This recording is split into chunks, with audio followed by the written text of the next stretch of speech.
Mimi sio mnyonge. Ndio maana kazi kama hii nayo itaka ugiant.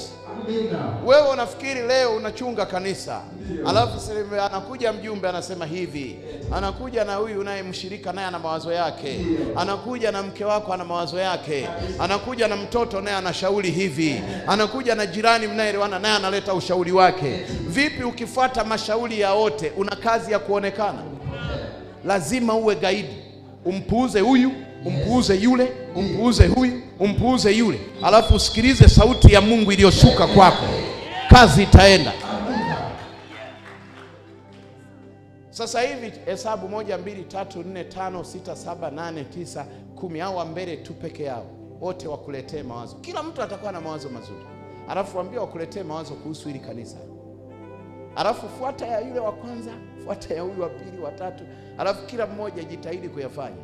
Nakueleza hautakuwa na kanisa la kukalisha watu, kwa sababu kuna mwingine hapa waga ana hila, hampendi yule mama. Kuna mwingine hapa hawapendi mabinti wanavyoimba.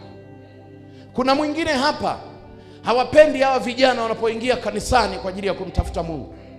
Kuna mwingine hapa kila kitu watakwambia kinakosewa kanisani. Hata Eliza anavyoomba wanakosea kuomba. Fulani anavyosoma Biblia anakosea. Yaani mawazo ya watu humu ukiyaleta kwenye madhabahu hauna kanisa. Ndio maana Mungu akasema watu wana maneno, lakini yeye Mungu ana neno. Na anathibitisha kwenye Isaya, anasema neno lake likija kwako halitarudi bure, lazima litatekeleza. Haleluya.